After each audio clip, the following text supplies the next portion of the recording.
নমস্কাৰ বন্ধুসকল, এনেকুৱা এটা ভিডিঅ' প্ৰস্তুত কৰিবলৈ লৈছোঁ যিটো ভিডিঅ'ৰ কথাখিনিয়ে আপোনাৰ হয়তো মনটো চুই যাব। গতিকে আপোনাক মই অনুৰোধ কৰিম প্ৰথমেই যে ভিডিঅ'টো স্কিপ নকৰাকৈ চাব। যদি আপোনাৰ হাতত অত্যন্ত কম সময় আছে তেতিয়াহ'লে ভিডিঅ'টো বৰ্তমান ৰাখি থওক, পিছত যদি সুবিধা পায় এপাক চাই ল'ব।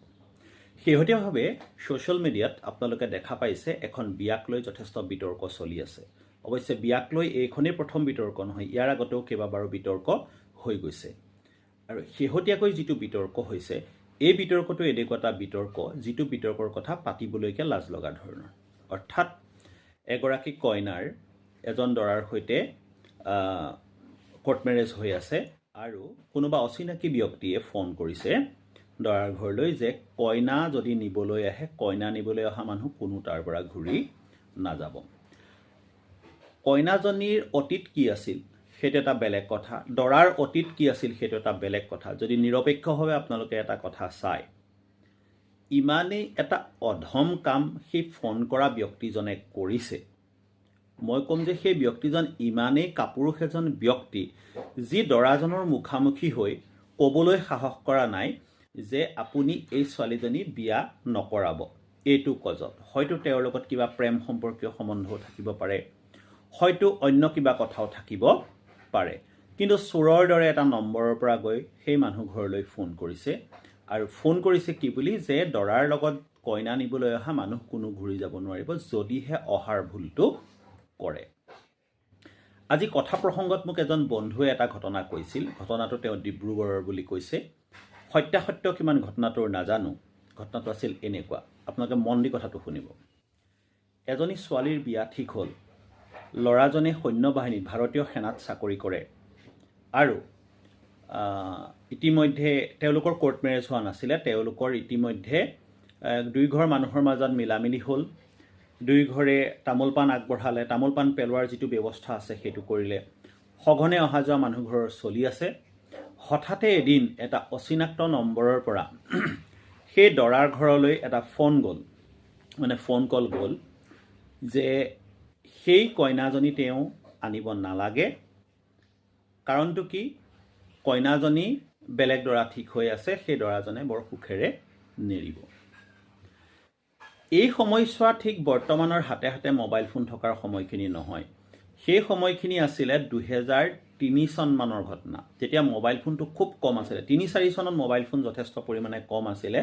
তেতিয়া মই খুব কম দামী এটা মোবাইল ফোন কিবা কিবি ধাৰ চাৰ কৰি লৈছিলোঁ, পঢ়ি আছিলোঁ সেই সময়ত। এতিয়া কথা হ'ল, ফোনটো অহাৰ পিছত সেই মানুহঘৰে এটা ডিচিশ্যন ল'লে যে ফোনটো ক'ৰ পৰা আহিল, দৰাৰ ঘৰে। গতিকে কইনাৰ ঘৰলৈ লগে লগে খবৰ দিলে যে ফোনটো ক'ৰ পৰা আহিছে। এনেকুৱা এটা ফোন আমালৈ আহিলে, এই ফোনটো ক'ৰ পৰা আহিলে। এতিয়া বিচাৰ খোচাৰ হ'ল, ল'ৰাজনক ক'লে যে আপোনালৈ যিটো ফোন গ'ল, ল'ৰাটোৰ আকৌ মোবাইল ফোন আছিলে দেই, সেই সময়ত মিলিটেৰীত থকা ল'ৰা আছিলে, যে আপোনালৈ যিটো ফোন নম্বৰৰ পৰা ফোন গৈছিলে ফোন নম্বৰটো দিয়ক। আৰু যেতিয়া ফোন নম্বৰটো চাই দেখিলে যে সেইটো এটা স্থানীয় PCOৰ পৰা কৰা ফোন নম্বৰ, অৰ্থাৎ PCO এটাৰ ফোন নম্বৰ তাৰ পৰা কৰিছিল। এই কইনাৰ ঘৰৰ মানুহঘৰ অকণমান কথাত গৰকিব পৰা মানুহ আছিলে। তেওঁলোকে কোনটো PCOৰ নম্বৰ সেইটো খুব সহজেই উলিয়াই পেলালে আৰু উলিয়াই পেলাই সেই PCOটোৰ মালিকজনৰ ঘৰ পালেগৈ।